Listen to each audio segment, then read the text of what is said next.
I will go straight to the report of the Republic of the Gambia, Gambian parliamentary delegation.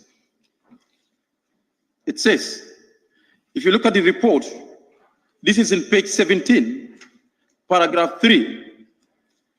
It says, on the security situation of the country, the report indicated the Gambia is relatively calm and peaceful, given that the security sector has registered major successes, such as security sector reforms, training of security personnel geared towards guaranteeing the protection and promotion of human rights, to ensure non-recurrence, I repeat, to ensure non-recurrence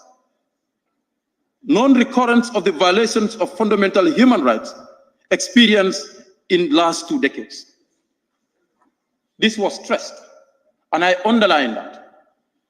We have seen these issues happening in our country today. And to ensure the non-recurrence of this, the executive or the security sector must be very careful in this.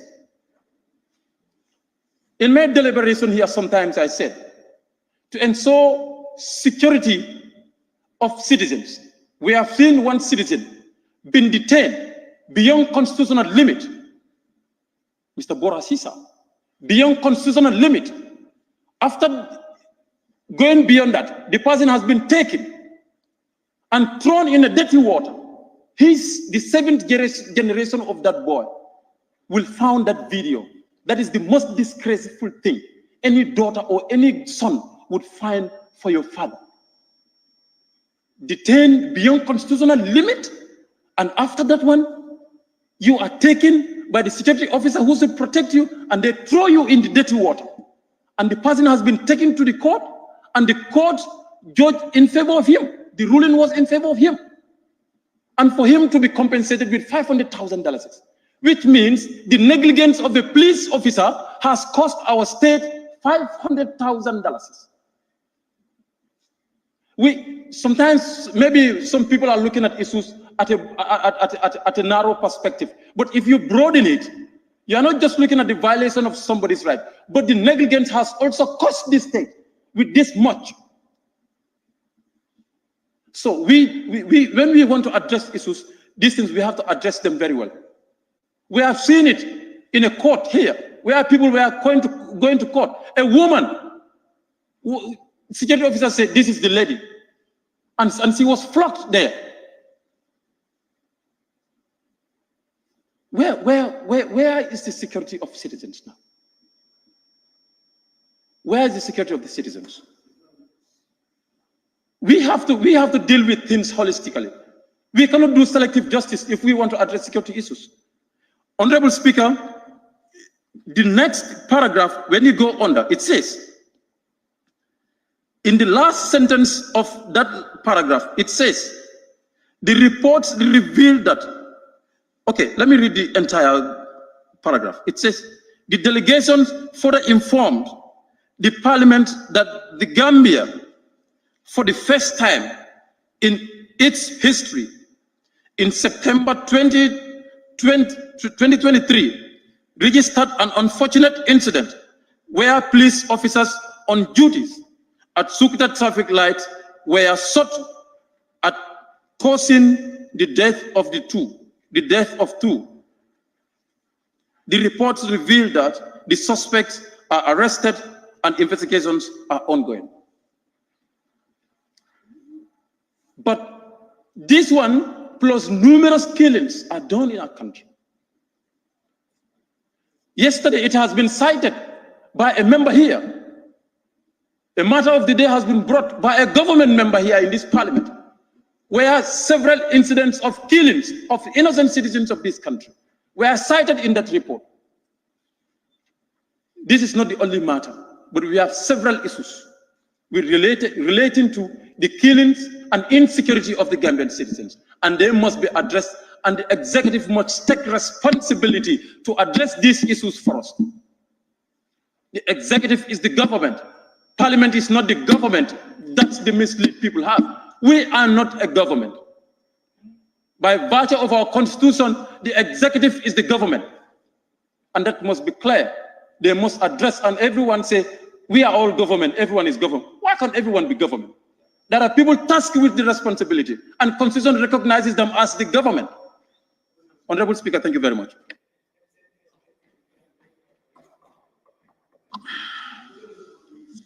Thank you very much. I now give the floor to the member for Fonyi Jarol.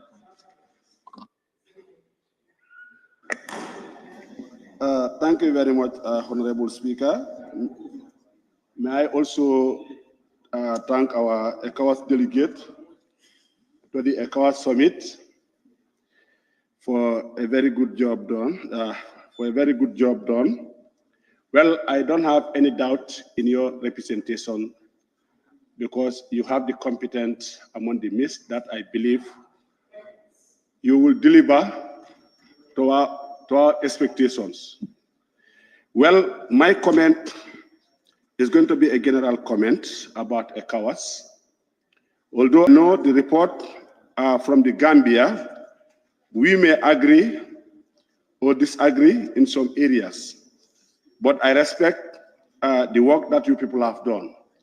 And then I believe in your representation, just as I said, because you have the people who have the knowledge to deliver. And then may I also start or join my colleague in congratulating Fatmata Tumanjai, Honorable, for making us proud for winning the award. That I say to you, congratulations on behalf of the National Assembly of the Gambia. And after that, well, let me come to ECOWAS. This is an institution that is composed of 15 countries. And then what is the objective of ECOWAS? That is 1, protection of citizens. 2, recognizing peace, according to the statements made. 3, regional integration.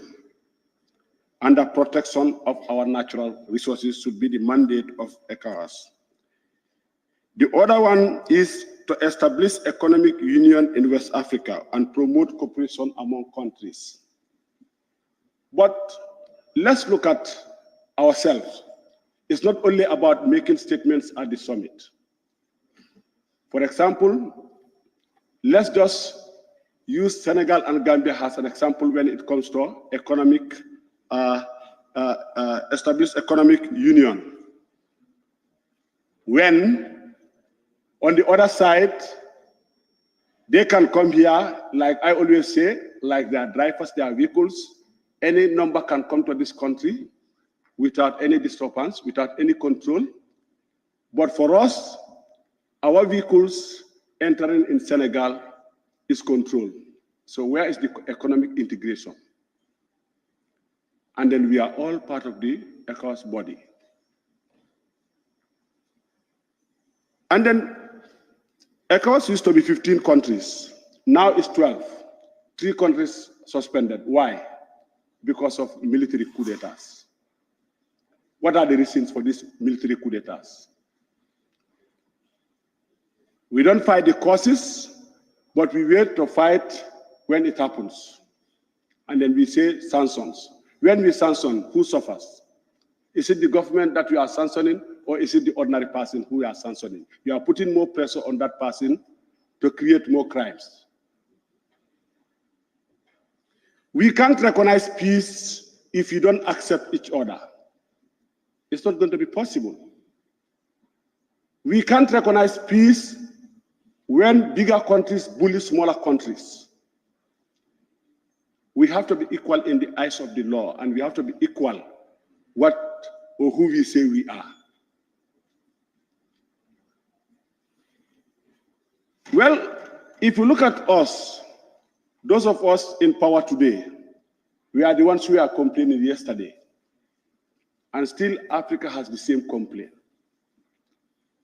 Yesterday, we are complaining of the leaders who were there, saying this is what is happening to Africa.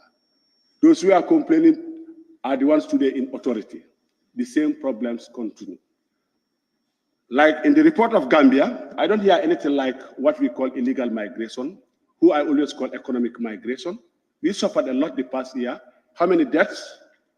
Did we report this? How many of our citizens are lingering in jails within Africa, not even in Europe? We are not even accepting each other. These are just economic migrants who live for greener pastures, only to end up in jails within Africa, not even in Europe.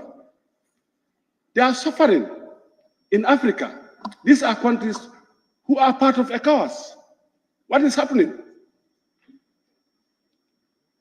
And then we say we are protecting our citizens. How are we protecting them? When we cannot even protect when they leave from one country to the other country, they are suffering there. Honorable member,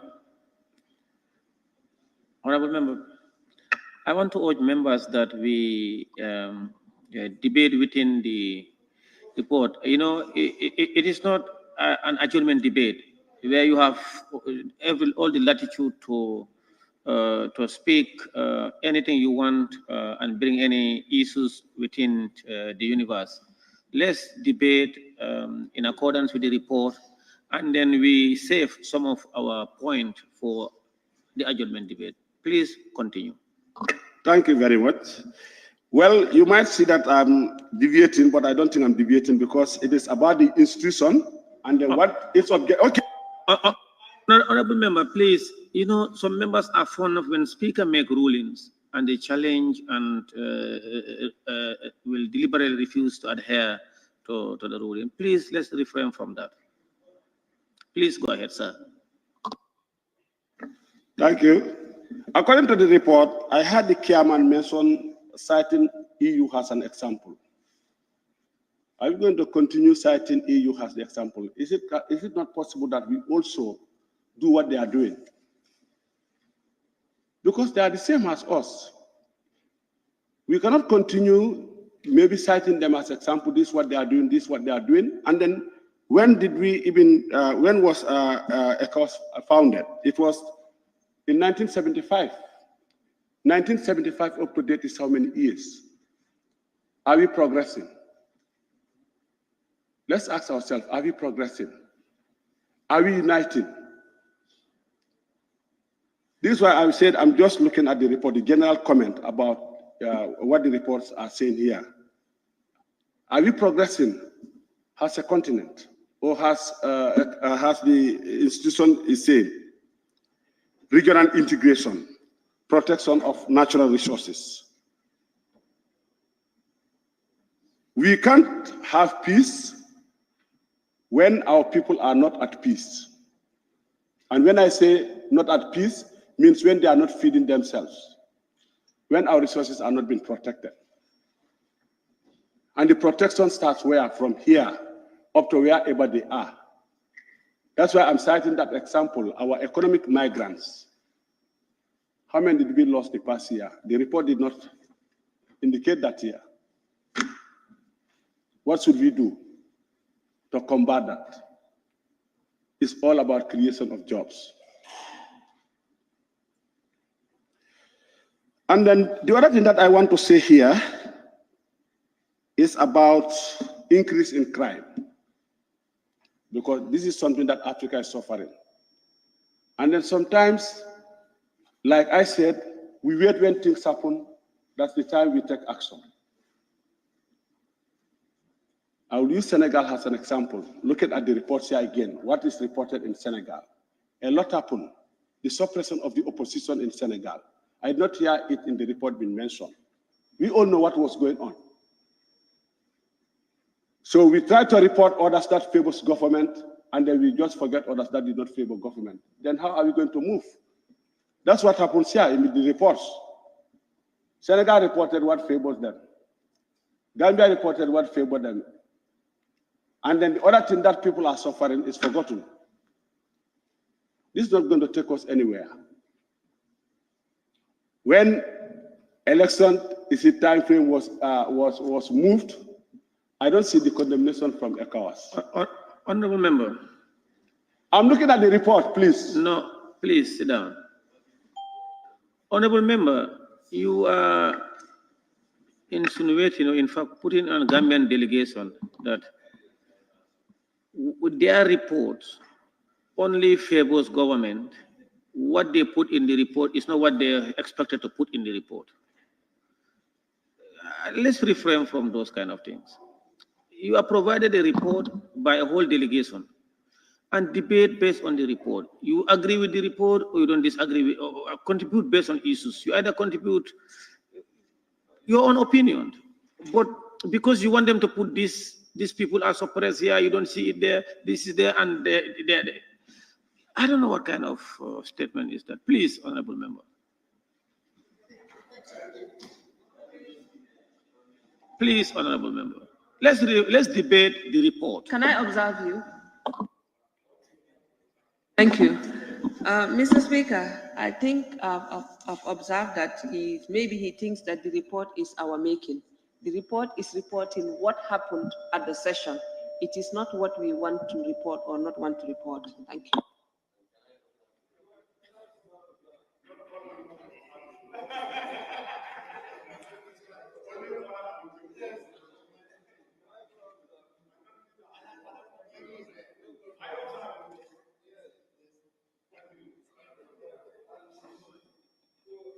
Let me say that it is not a delegation that will sit and then develop this report for the country.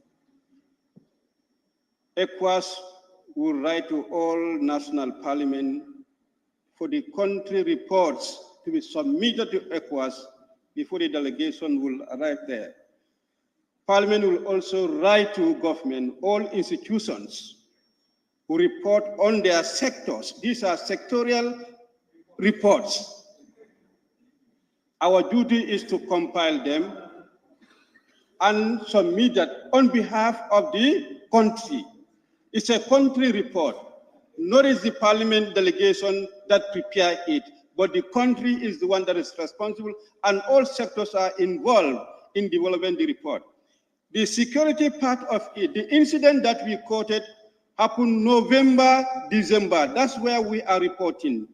Now, the one that was laid yesterday, all those incidents were in 2004, January, February, around March. That's why they are not captured in the particular report. But these are the things we got from the security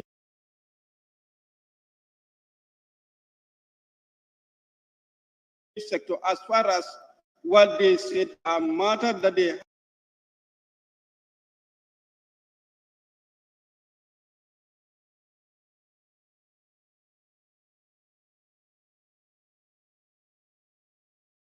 had at that time, and that's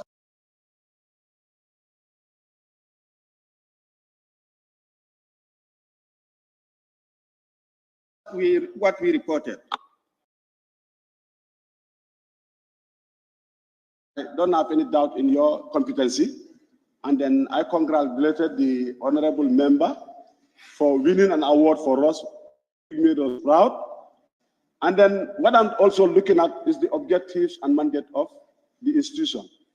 That I'm trying to point out, because yes, what you people said is happening, but a lot also is happening that you did not mention. But since you are saying that, let me limit the discussion on what is reported. Let me just say thank you.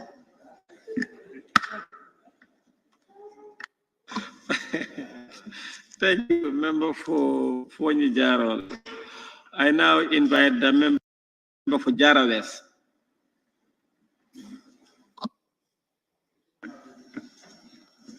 Thank you very much, Honorable Speaker, for giving me the opportunity. And also, let me use this opportunity to thank the ECOWAS delegation, the government delegation, from the head of delegation and the entire membership of the delegation.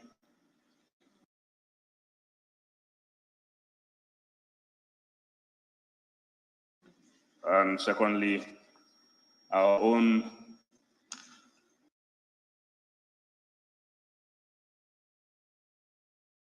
spearheading. Thank you very much for receiving this award and for being the only female receiving such an award. We are proud of you, and may Allah bless you. Honorable Speaker, from there, I just want to go to the report. on page 7, paragraph 3, the remarks by the President of the Senate of the Federal Republic of Nigeria, His Excellency Distinguished Senator Godwin Obot Akpabio, where he says, Senator Akpabio noted that the European Economic Community with similar goals as ECOWAS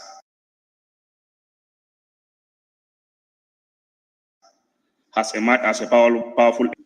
This is very important.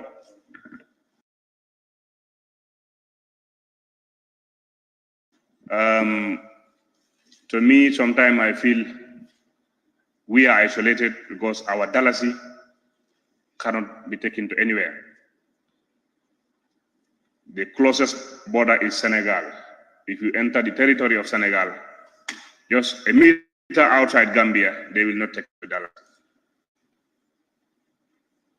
And this president have emphasized we should be like the European Economic Community, where we have single currency or our own currency to be accepted within our countries of our neighbors. We have the safer moving from corner to corner in the Gambia, but our own dalasi cannot go out of the country. This is very serious, and then it's alarming. Although we have not much, we are not importing much, but at least this should be discussed at your meetings that are coming, and then we see what to do about this. Honorable Speaker, I don't want to take much. I have just some observation in the report. Also on page 11, under the Nigerian delegation report,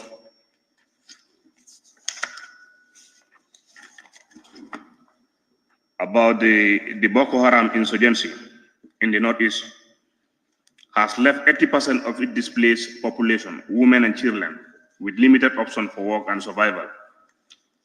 Just recently, we have seen also a large number of students were also abducted, which is alarming. I believe I'm seeing in the Senegalese report where they said the Senegalese authorities or the Senegalese government engaged the MFDC and then have some dialogue and agreed on some certain discussions, also some certain measures. I also expect the Nigerian delegation to come up with similar issues, because Boko Haram is, destabilizing the region, I can say, not only Nigeria now, but even part of Cameroon, part of Chad. Do they know the cause why, what is the agenda for Boko Haram? Or have they engaged the senior men of Boko Haram, like as I said, the Senegalese did with the MFDC rebels? This is something very, very alarming. It's something very serious, and then it should be discussed.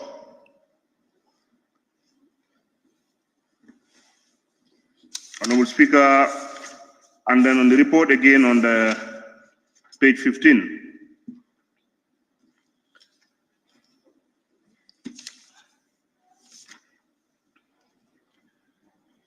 As you said, Cape Verde, the report of Cape Verde delegation caught my attention, because they are reporting because of the peaceful, the peace they are enjoying, they are attracting more tourists.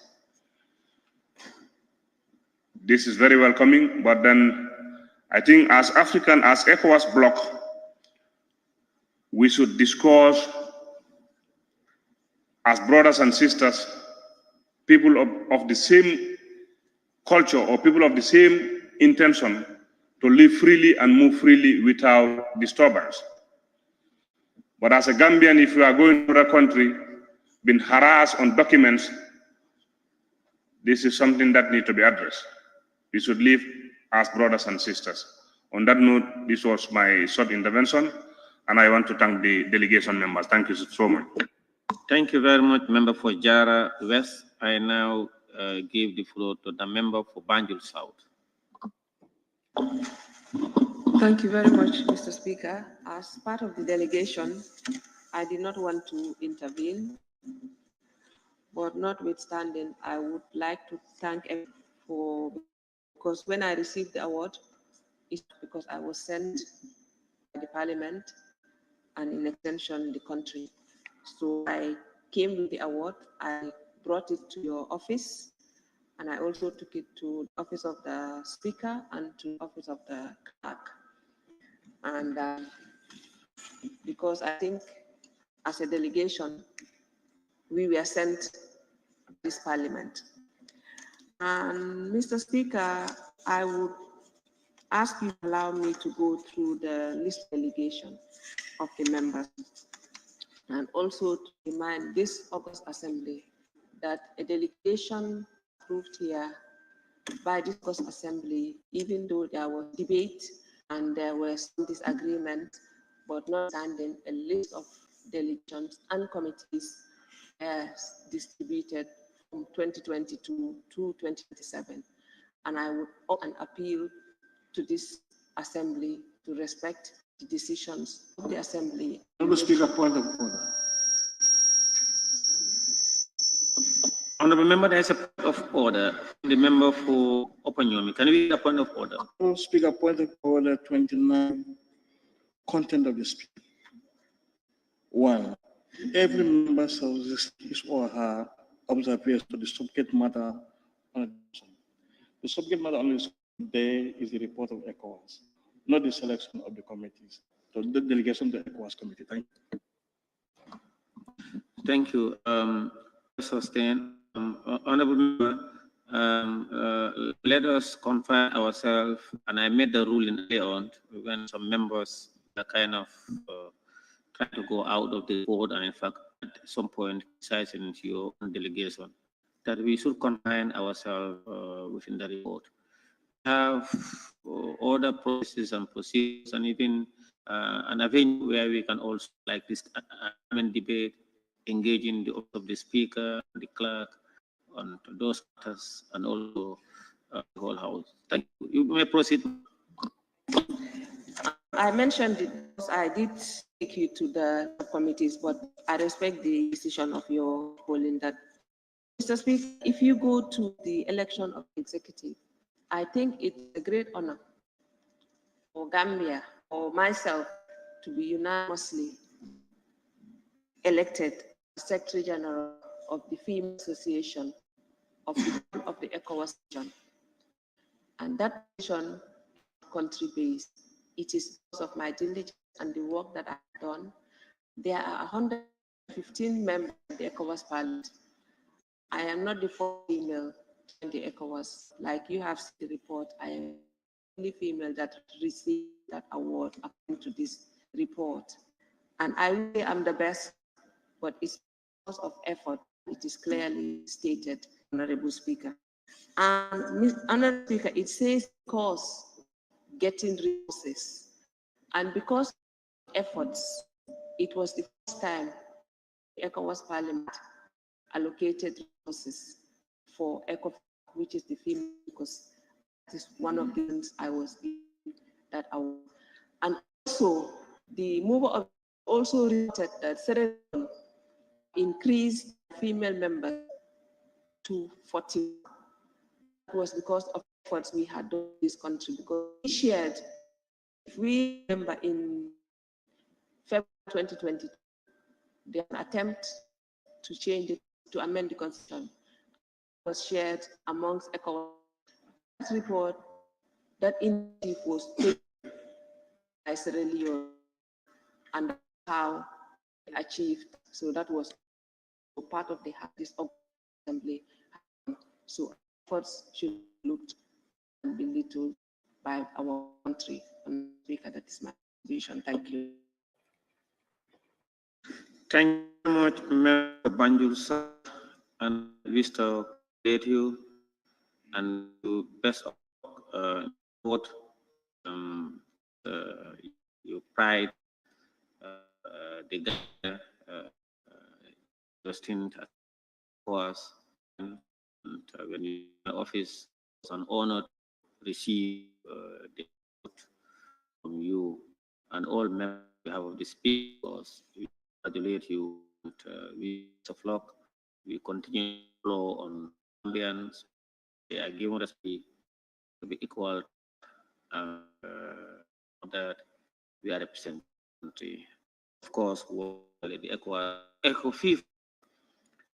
I remember Hadinya mentioned the member was also president of FIFA. In fact, best opponents within this conference. So we want to thank Gambian delegate to the ECOWAS. Congratulations. Now,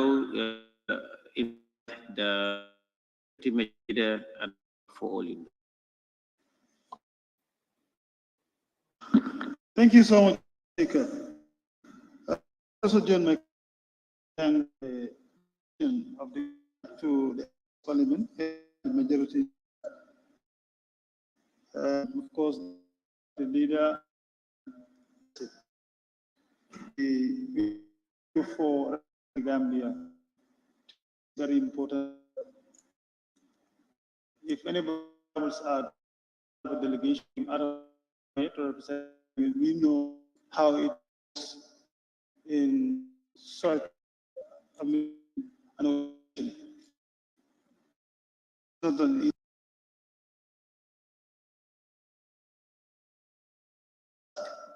difficult because you stay in the country for 12 days. There's a leader. The report of the delegation is report. If you look at from various, of course, reported on nation, and of course, fairness report speaker. That's a report that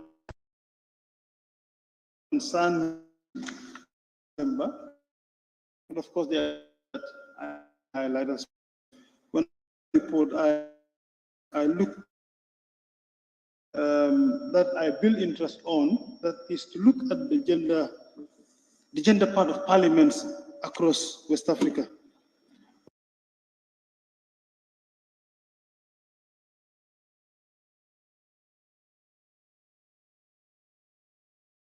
When I look at it, I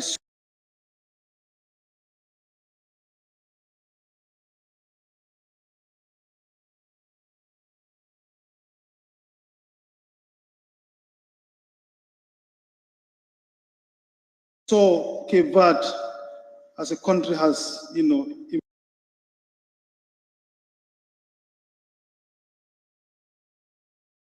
females in their cabinet ministers. You still have females now.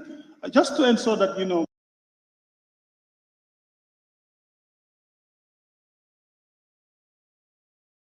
about 5 female. We want to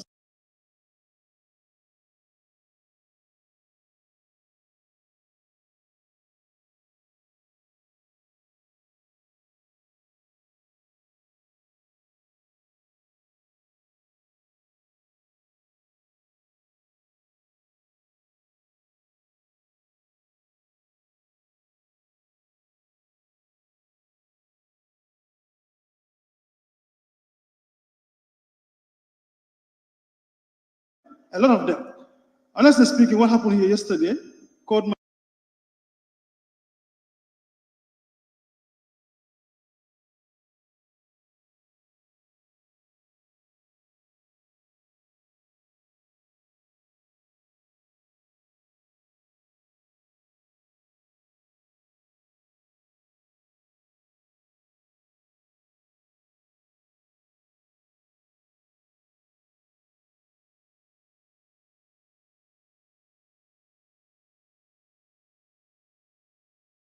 how many females do we have? Less than the number that we have now. Because we have to have a safe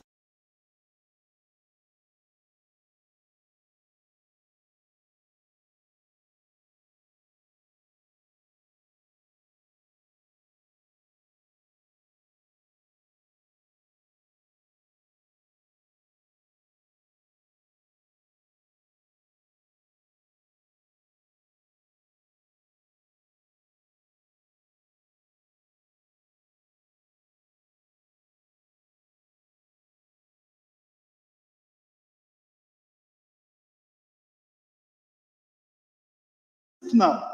We have been here as males. We've been Thank you.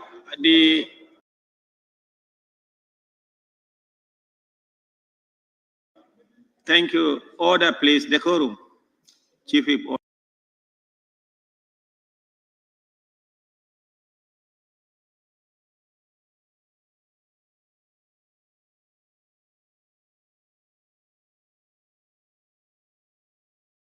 Order. The majority leader and minority leader, and you've had the side to give them 5 plus the 5 they have 10. But it's not debate for today.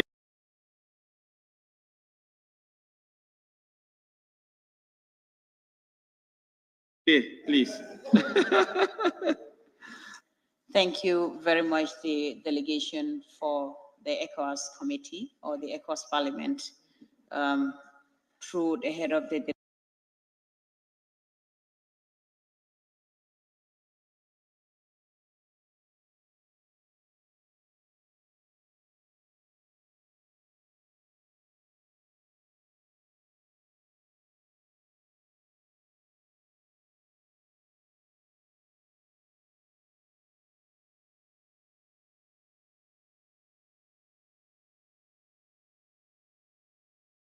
delegation, Honorable Bileji Tunkara, and the women of the Gambia at the ECOWAS Parliament, talking about issues affecting the Gambia, especially the women of the Gambia, the Gambian women in particular. And I would not reduce this because I wouldn't want to deliberate much on this, but Honorable Member for Oliundum, thank you very much for pointing out the female representation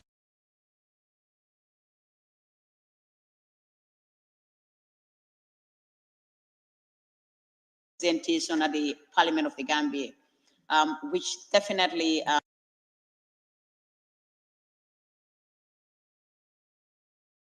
I think it means 3 elected members, 19 elected to represent the entire Gambia. And also, I would say thanks to the President of the Gambia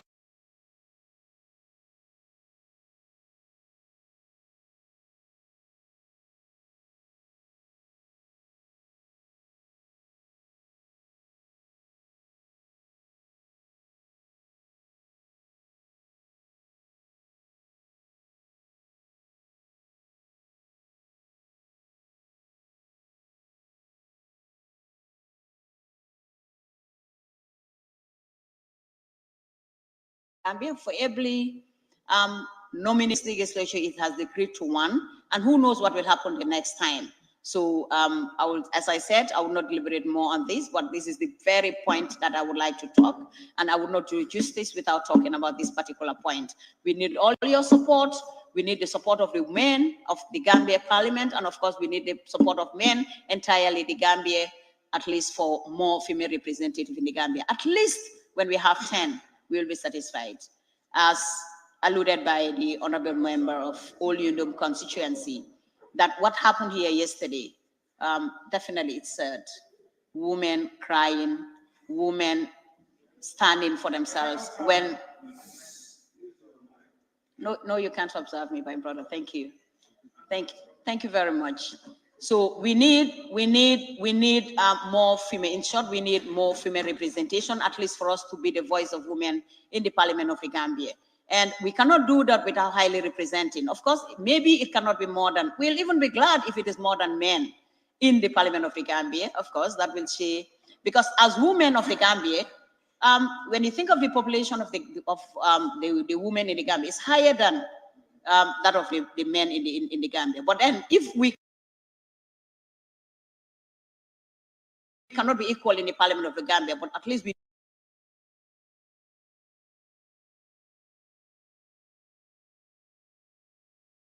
need your support so that it can also be increased. On that note, Honorable Speaker, this is all I have. Thank you very much, Honorable Speaker.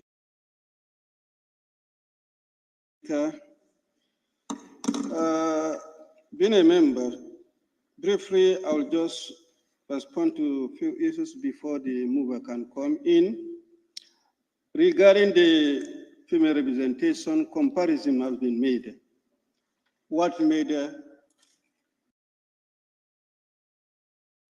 the Sierra Leoneans format successful is the proportional representation.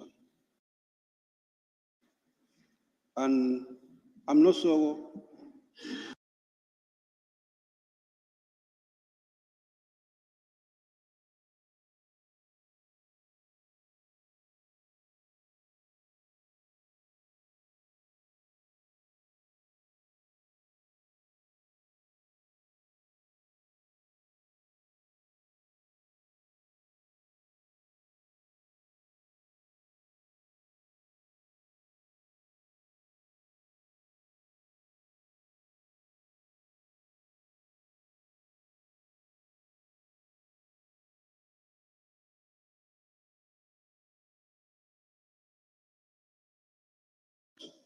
but implementing this at the level of the pair to that of Sierra Leone.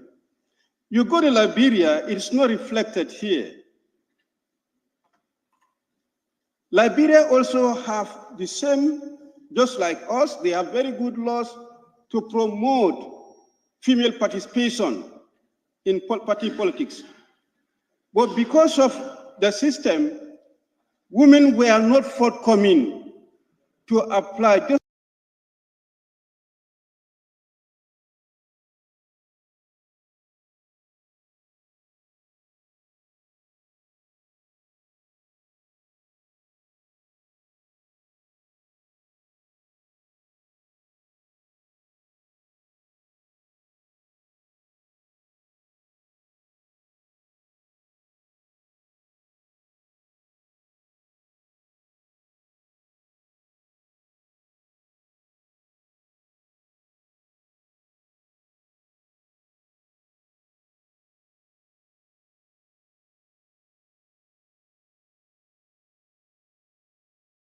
Just like us.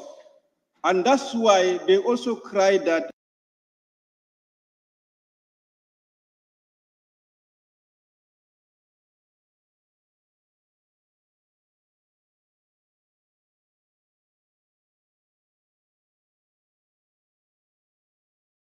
number must be female. So that's what makes us Minority leader. Thank you very much, Honorable Speaker. I think I cannot do justice by sitting down after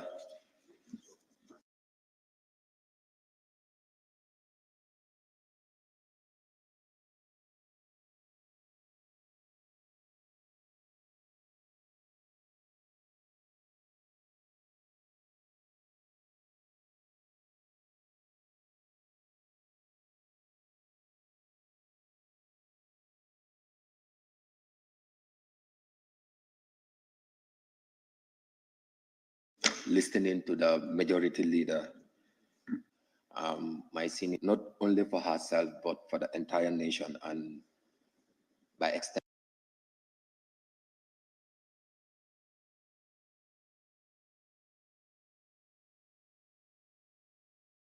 extension for the entire region. And this is what is expected from her and of our Gambian people. In that regard, this has triggered a lot, meaning it should be an eye-opener for all of us as Member of Parliament, and also to urge our political parties to see to it that we encourage women participation in politics, especially when it comes to representation.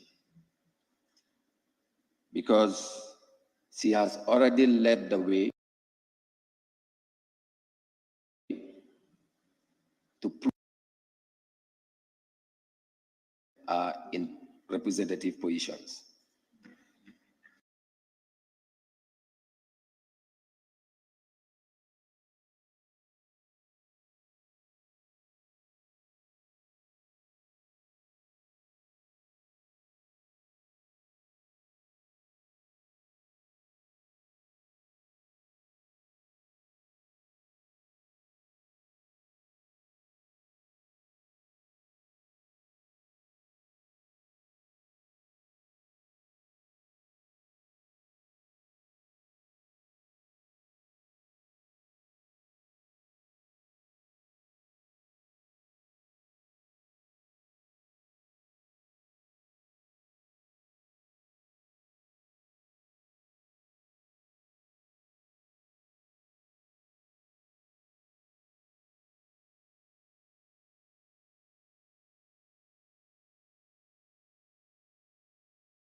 The most important thing is in Parliament, we are here also. Regards, I rest my case. Thank you.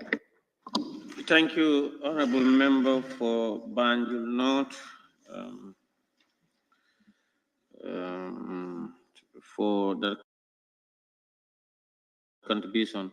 And I think that was it. Members, I'm so we'll be able to have the Attorney General before we break.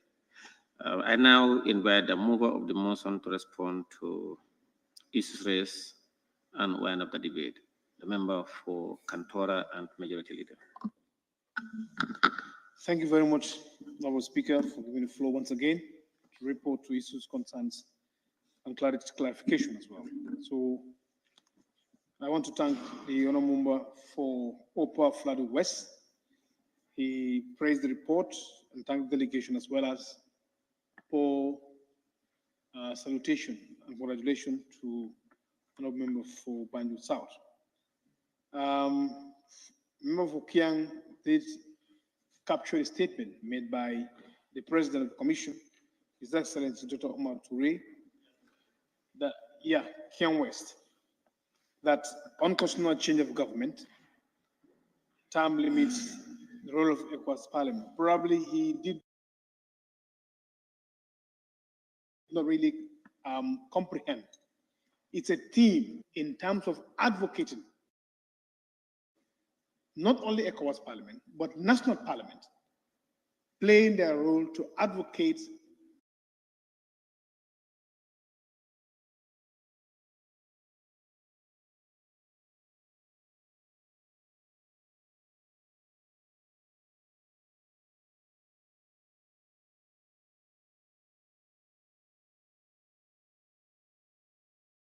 where there is a the person should cease or not to run for election. So it's lack of understanding of the report and hesitant to attempt to discuss the report without gathering facts. It's very unfortunate that he's not on seat. I would have addressed him bitterly for him to understand that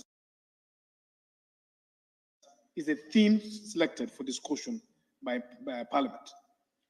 And he did also mention about the security situation, that the incident, we all report.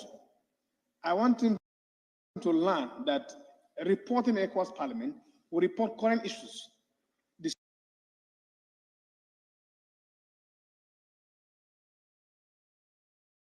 security situation, the current political situation, and the current security. So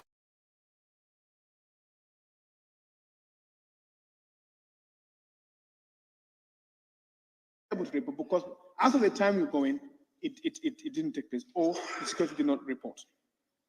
There is non-recurrence of the 2 decades human rights growth violation. We all know the government of His Excellency President Arambaro has, in no equivocal terms, uphold, respect rule of law, democracy, and good government. Cannot be compared to any other regime. So therefore, it will be misleading to insinuate or try to play with the gallery that there is a signs of reoccurrence of the past 20 years. And he also did mention about the killing. Like I said, we report at Jamantua traffic light that the 2 casualty and the 1 injured was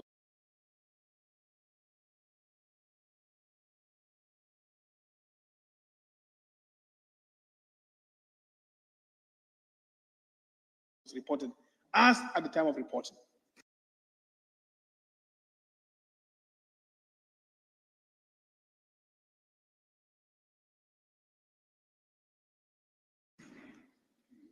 For Ijaro is in full observance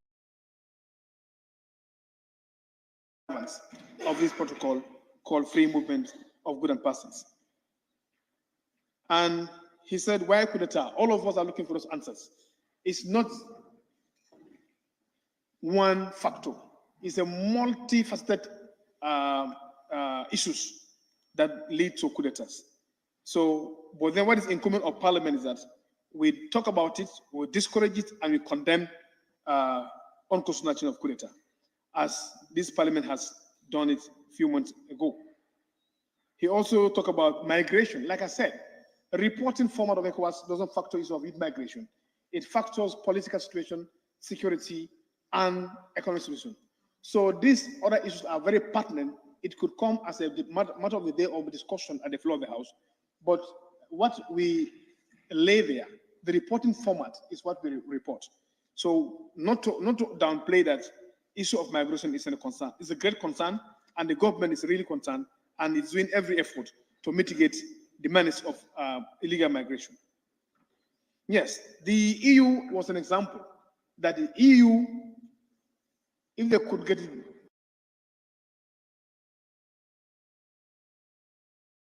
better, nothing stopped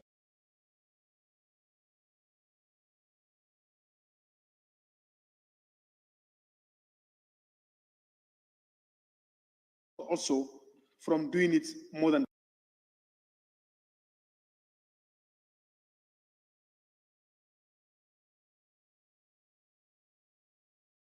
them.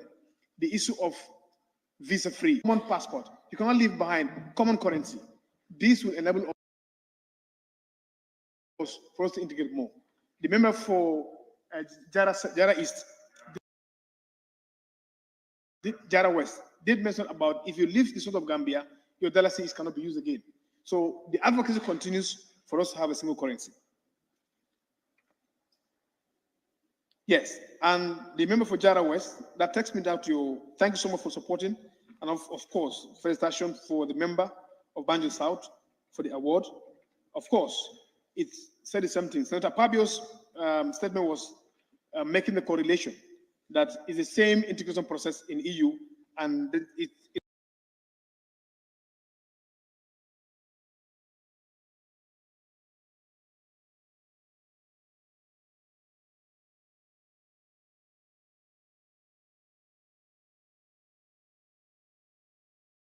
it's the same also in ECOWAS region. And the incident in Nigeria, it has caused 80% of, to make sure that they strengthen their fight against terrorism and jihadist movement in northern Nigeria. To Banyu South, of course, she thanked people that congratulate him, brother. And also, well, I wouldn't talk about the delegation, but of course, I can assure you, the decision taken April 25th, 2022 will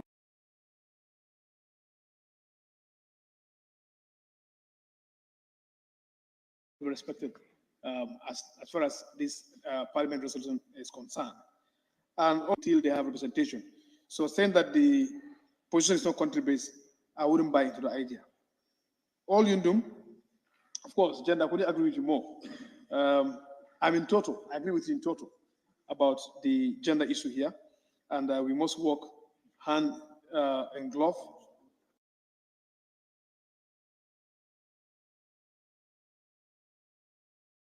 with other side of the house, and of course, with our political parties in selling the idea to political parties.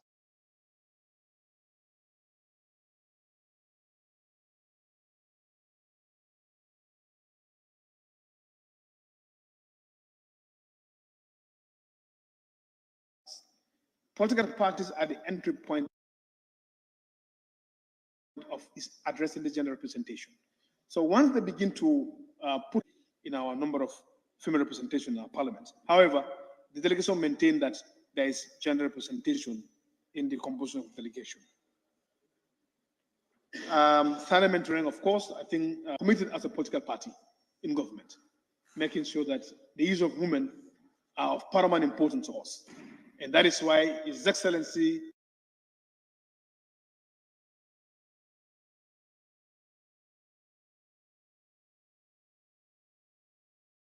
has taken the bull by the horn, making sure that his nomination, 60% of it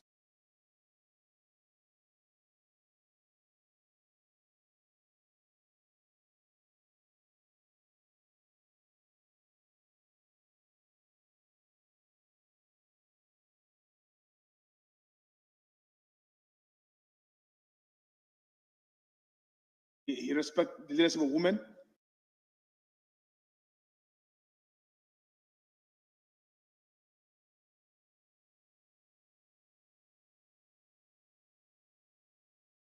About the approach in Sierra Leone and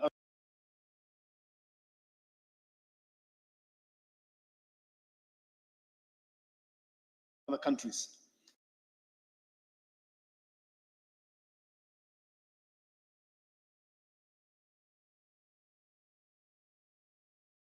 Yes, member.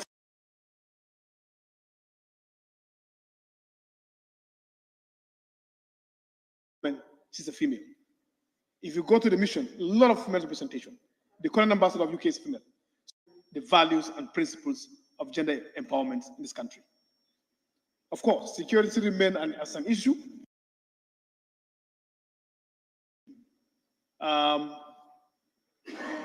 In all this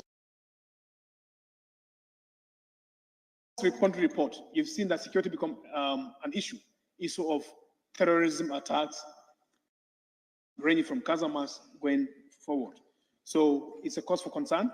It calls for concerted effort in terms of addressing to maintain the peace and tranquility, because there cannot be any meaningful development in the absence of peace.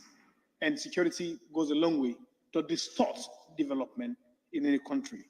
And I can show you that's why the 4x4 strategic agenda or plan of His Excellency Dr. Omar Toure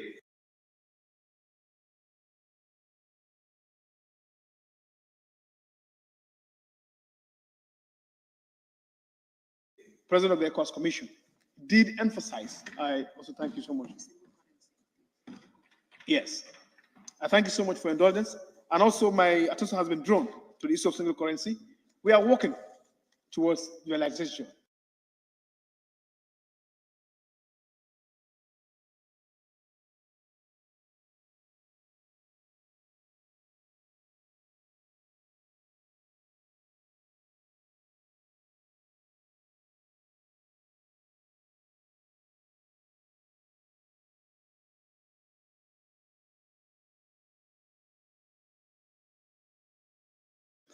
A report has revealed some countries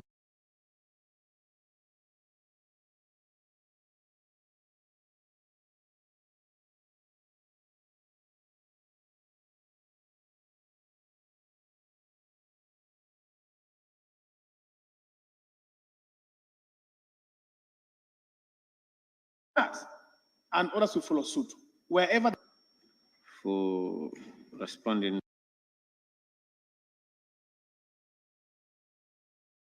to those issues and winding up the debate. Honorable members, be it resolved that this Honorable Assembly do adopt the report of the Gambian delegation November to 15 December 2020.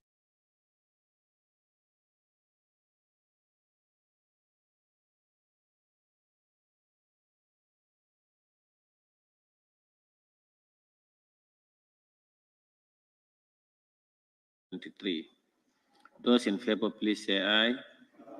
Those not in favor. To the 44th Conference and the 78th session of the Executive Committee of the African Parliamentary Union, APU, held in Victoria Falls City, Republic of Zimbabwe, from the 5th to the 6th and 7th to the 10th of November 2022, by the Honorable Omar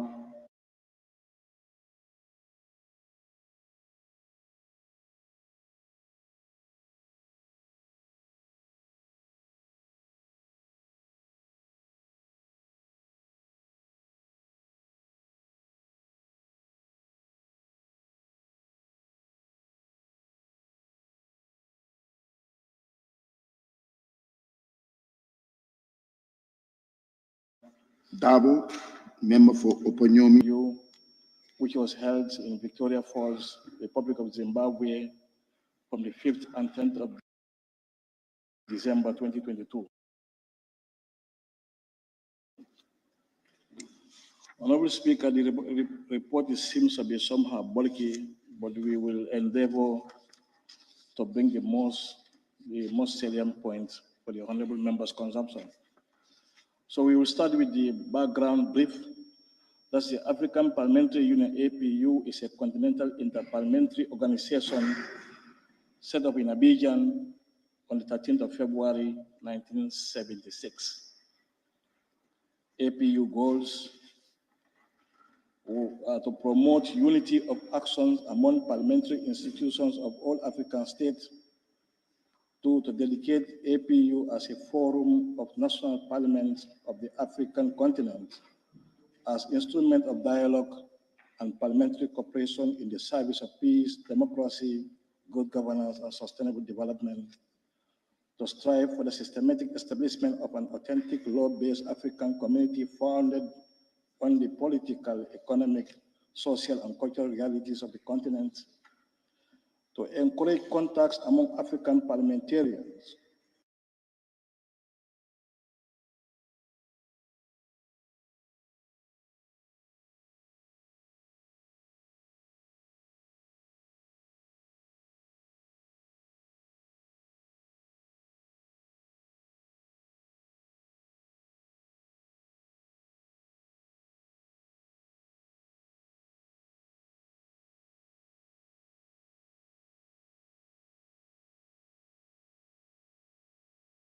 on the one hand, and to the promotion of interparliamentary cooperation and parliamentary diplomacy, to the effective realization of the ideals of liberty, peace, and justice, as well as to the promotion of human rights.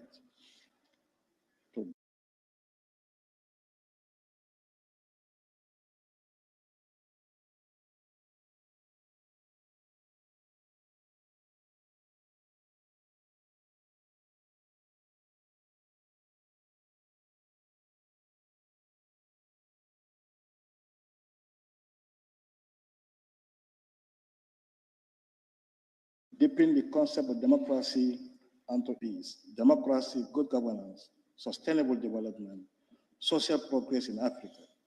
For this purpose, it holds annual conference to discuss these matters and organize parliamentary meetings in cooperation with the international organization or institutions.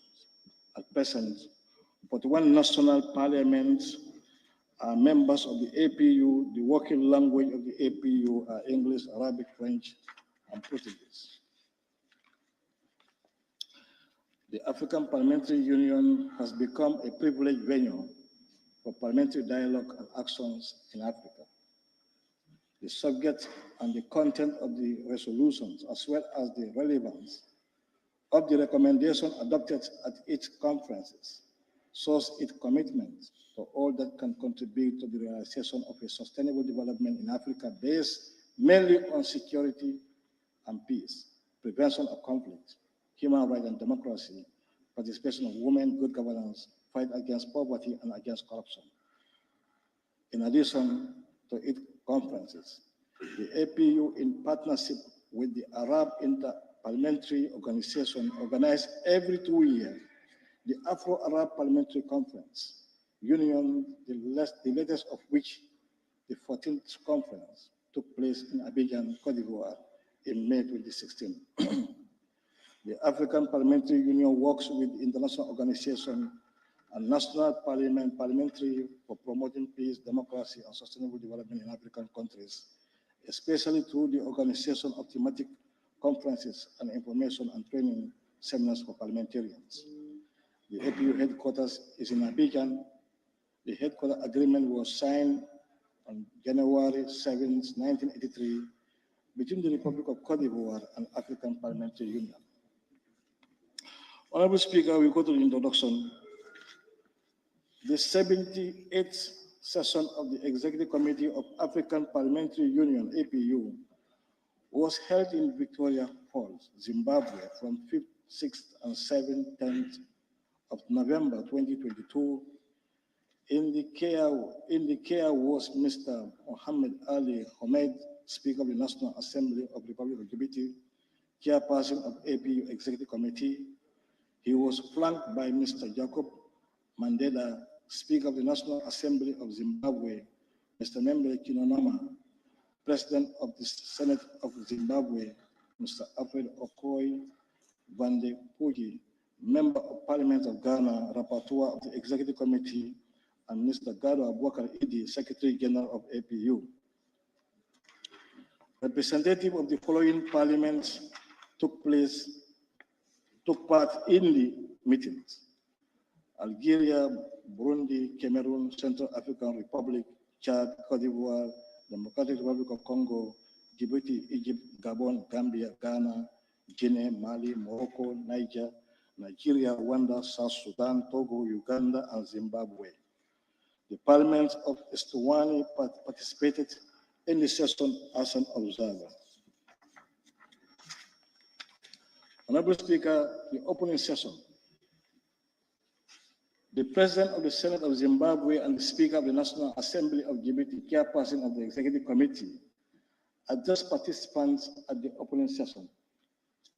In her address, Mr. Mandela Kinonoma, President of the Senate of Zimbabwe, expressed her honor and privilege to welcome the delegates who had traveled and to take part in the 78th session of the Executive Committee of the African Parliamentary Union, being held in the beautiful city of Victoria Falls.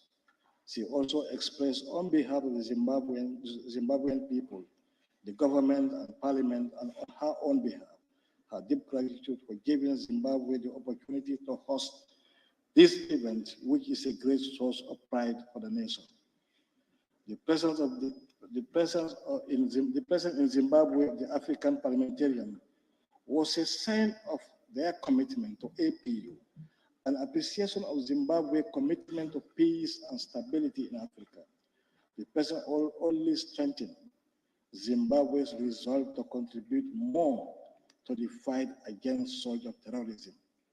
The Senate President observed that the current meeting comes at a time when many African countries are facing threat of terrorism. She added that the destruction of life and infrastructure, reduced investment, and economic activities are all consequences of surge of terrorism, indicating that the United Nations Organization has estimated the cost to African countries at $97 billion annually. Terrorist attack, she said, are an obstacle to achieving the goal of conflict-free continent. Honorable Speaker, the terrorism, she said, is rooted in social, economic, and political problems, including unresolved internal conflict, poverty, inequality, exclusion, and the absence of the rule of law. It also developed the cross-border level with the circulation of light weapons and small arms, as well as organized crime. Thus, the APU constitute a platform to fight against recruitment of youth into terrorism organizations and to share the African heritage of open, equitable, and inclusive societies in which extremism has no place. In this regard, she expressed her conviction that Victoria Falls, a city of tolerance and diversity surrounded by several countries, was the ideal place for this commitment. The President of the Senate emphasized the urgency of putting an end to extremism and welcoming the progress made by the African continent in achieving the Sustainable Development Goals. She urged member states to draw on APU resolution on combating terrorism, which also feed into the human rights violations and armed conflicts. Honorable Speaker,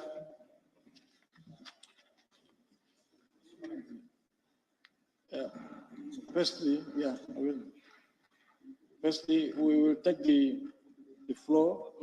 Taking the floor was the Mr. Mohammed Ali Mohammed, chairperson of the APU Executive Committee, who first expressed the great pleasure at addressing the African parliamentarians in the opening session of the 78th session of the APU.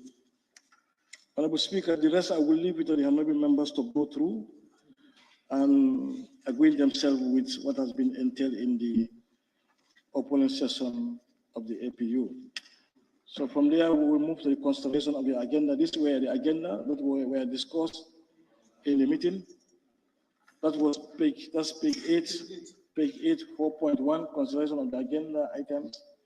That's the admission and readmission, review of the implementation of the decisions and recommendations of the conference, review and adoption of the annual work plan or work program for 2023, consideration and adoption of the proposed budget for 2023, consideration and adoption of the draft agenda of the 44th conference, renewal of the term of office of the APU Secretary General, draft agenda of the 79th session of the Executive Committee, date and the venue of the 79th session of the Executive Committee. Honorable Speaker, the draft agenda was adopted and the application for the observer status, members can go through it, which were the State of Duma of Republic of Russia, Federal Republic of Russia, and the African Association of Libraries and Information Institutions. They apply for observer status, so members can go through the rest and agree themselves. So we go straight to page 9, that's 4.3, consideration of the implementation of the decisions and recommendations of the conference, which before proceedings with these items, the parliamentarians welcome the presence of the representative of the United Nations Office of Counter-Terrorism, Program Office on Parliamentary Engagement and Coordinating Mechanism of Parliamentary Assembly Against Terrorism. The Secretary General then presented his report on the implementation of decisions and recommendations of the conference. Several issues were raised by the members of the Executive Committee, including the role of Deputy Chairperson of the Executive Committee, the representative of APU at the International Conference, and the regular organization of the Afro-Arab Parliamentary Conference, which was to be held every 2 years. Regarding some of the issues raised, the financial constraint faced by the Union made it quite impossible to hold meetings such as the Bureau of the Executive Committee. Honorable Member, for technical reasons, you are not audible. Please increase your voice. Honorable Member, I'm fasting. I can't drink water today. Yes, maybe only Galagas can take water, and those of Galagas. Yes.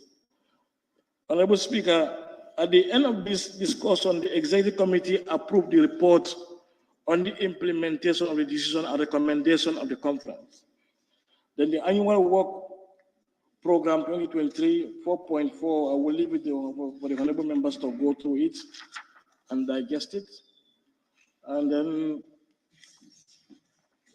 Honorable Speaker, then we will move to the director page 11. That's the report of the ad hoc committee of on the contributions.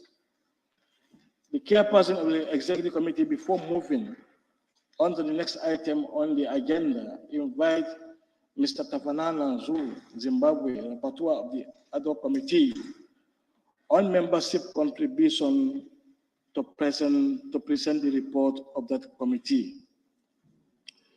The Executive Committee approved the report with recommendation as follows. Contribution areas shall not be subject to cancellation. 2, effort must be continued with a view to paying dues. 3, involve regional representative and focal point responsible for monitoring contributions in their respective parliament by systematically copying them the related letters. Get close by all available means to the parliament concerned by the areas of contribution, especially through visit, to know the reason for the non-respect of their statutory obligations. Make the African Parliamentary Union better known through the APU website, social media, as an organization of national parliaments working to promote interparliamentary exchange and representative democracy like all other interparliamentary organizations in all regions of the world. The change of the current ad hoc committee on financial contribution into the follow-up Committee of the Financial Control as provided by the Article 17 of the APU status, and which would meet on each session and present the conclusion to the Executive Committee. See attached. Honorable Speaker, we will skip the draft agenda of the 44th conference. We will leave it with the members to go through it. And then we will also move directly, annexed as the page 13 of the report of the ad hoc committee again. So that's the composition of the committee. And I will move to the second paragraph, that's the reappointment. The appointed Secretary General of the APU, Idigaba Abubakar, also took part in this meeting. The member of the committee appointed Mr. Ruhakana Albert from the Parliament of Rwanda as chairperson and Mr. Zu Tafanana from the Parliament of Zimbabwe as rapporteur. The committee have taken cognizance of the notes on the payment of membership fees of member parliament drawn up by APU General Secretariat. Consider this question is of paramount importance. Following a wide range of discussion, the members of the committee consider it useful not to initially apply overly restricted measures, but to seek other means like to improve the situation. To this end, the members of the committee agreed to submit the following recommendation of the Executive Committee, which are as follows. Then from there, then honorable members, we will move to non-payment of the dues of the member parliament, which Gambia Parliament is part of. It's unfortunate. This has, restricted us to vie for certain important positions within the union. Yeah, because we're not complying as a country, as a parliament rather. Honorable Speaker, then I'll move to page 15. That's the resolution adopted by the 44th conference. These are the resolutions. 7.1, and then members can go through it and digest it, because I know the resolutions is somehow bulky. If I want to read all, yeah, it may take time, but I think the members can indulge and go through it. Though I may also highlight some salient points to bring it to the National Assembly attention, like the other recommendations under page 23, where APU reminded African countries about the solution provided by the AU. That's the number 3, to all the states to put in place a multi-sectoral and sustainable approach that strengthens the resilience of men and women to combat food and nutrition insecurity through the following measures which can be assessed. 1, to streamline the various resilience initiatives related to food security for greater efficiency and results. And they reminded the African countries about to devote at least 10% of the national budget to agricultural development, in line with the Maputo Declaration of African Union 2003, which Gambia is not adhering to, and 15% to health, in line with the Abuja Declaration 2001, eradication of chronic hunger by 2025, African Union Malabo 2014, call on the states and local communities to promote traditional cultural activities carried out by women and youth as a powerful vector of resilience against extremism, current advocating the eradication of people's traditional cultural and historical heritage. Honorable Speaker, I'll move to page 21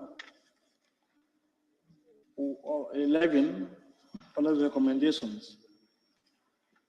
Urges the development institutions and donors to support the common activities of the population in the agricultural and livestock sector, particularly through actions aimed at making agricultural inputs, such as seeds, available to households, providing necessary assistance to family livestock in difficulty, promoting development of income, generating activity, processing of agricultural products, livestock products, and other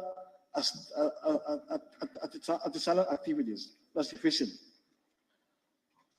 12, call on states to intensify and continue their effort to put in place food safety nets and social protection policies that are responsive to the shock of the terrorist threat. Honorable Speaker, I just want to highlight this for the members to understand that we have a commitment to fulfill as a country and as a parliament.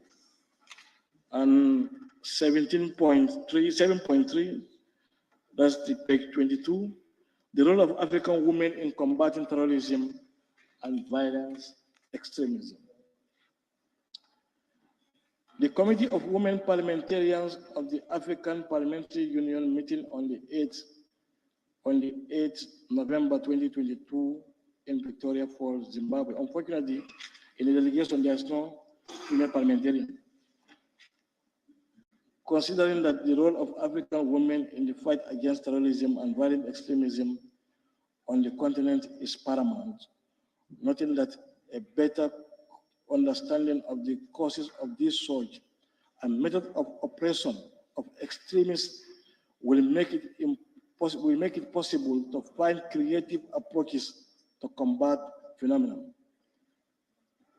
Considering the need to set up security cooperation mechanism at the bilateral and or multilateral level to draw inspiration from best practices in the fight against terrorism. Considering also that African women have difficulty making their voices heard and are sometimes caught between terrorism and the fight against terrorism and violent extremism. Convinced that African women can play a major role in fight against terrorism and constitute an instrument of peace, given the important role they play in the family circle and in the society as a whole.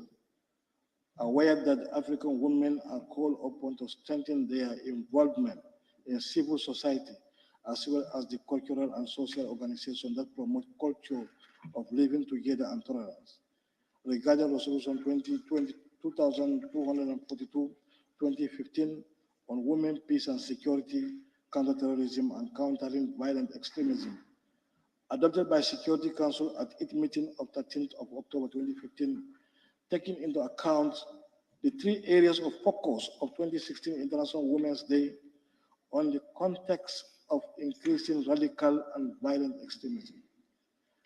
Raising awareness about the different role and perception of women and men in the context of violent extremism and radicalization. Identifying and support women experiences and capacities as an architect of peace and drivers of change. Recognizing and celebrating on the occasion of International Women's Day the efforts by marrying women to assert their power by saying no to radical extremism. So the recommendations as follows, Honorable Speaker. I think members can indulge and go through it. And these recommendations were adopted on the 10th day of November 2022. And the National Assembly delegation to APU are as follows: Honorable Omar Dabo, Head of Delegation; Honorable Absence, a member; Honorable Yaya Gazama, member; Honorable Suleiman Jammeh, member; Honorable Kebatu Mandinsani, member, and Daniel Carlos, director of, yes, secretary to the delegation. And we thank him so much for sparing all time to make sure that he compile and put everything that has been discussed at this meeting on this report. We thank you so much, and that of the members of the delegation for all their effort and their contribution. Thank you so much, Honorable Member, Honorable Speaker. Thank you. Thank you, Member for Opanyomi and Majority Chief Whip. Any seconder? Member for Bekama North and Minority Leader. Thank you very much, Honorable Speaker. I rise to second the motion. And on that note, Honorable Speaker, allow me to contribute to the debate. Let me thank the delegation for the explicit report that they have laid, very comprehensive. Honorable Speaker, I'm worried about the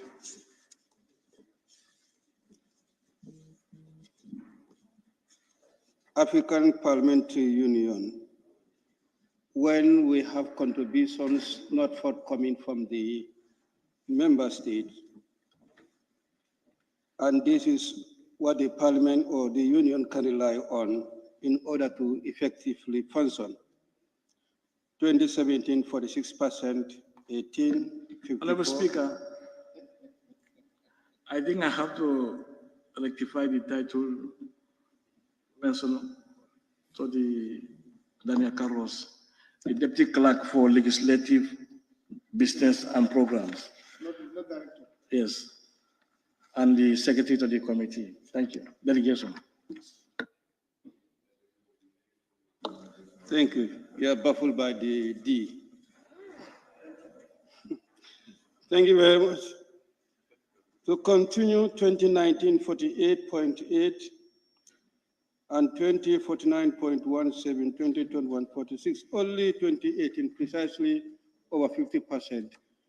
That is quite worrying. And only about 18 countries are actively paying their contribution, and 17 are partially not active as such. That is, they do pay their payments lately, or there is delay frequently in payment. I want to believe, I'm not sure, let me check properly. The Gambia falls under that category. We frequently delay in payment. And Gambia, in most of these international organizations, Gambia is always a good example in terms of participation and in payment. I hope Parliament should consider to make sure this one will improve. The exemplary nature that we are always known for, that can prevail as far as this parliamentary union is concerned. There is a long list of resolutions. The onus lies on the delegation to make sure that sectors are engaged on the policies areas that are related to the resolutions so that we can improve on those policy areas.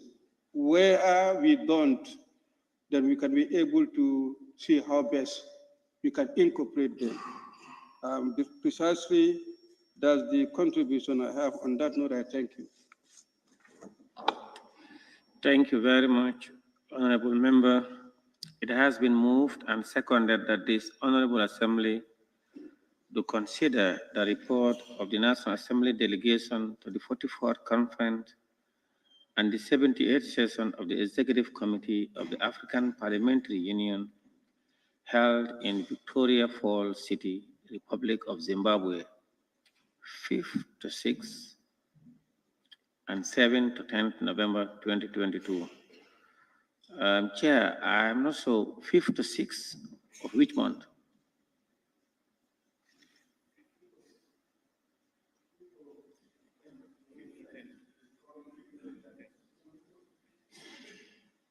Speaker, it's only 5th or only 10th of November, 2022. All right, I'll take it. Again, it has been moved and seconded that this Honorable Assembly do consider the report of the National Assembly delegation to the 44th Conference and the 78th session of the Executive Committee of the African Parliamentary Union held in Victoria Falls City, Republic of Zimbabwe from the 5th to the 10th of November 2022. Those in favor, please say aye. Those not in favor, please say no. The ayes have it. Honorable members, at this point, I want us to break for prayer for 20 minutes. We'll be back at 2:30 p.m. The assembly is suspended.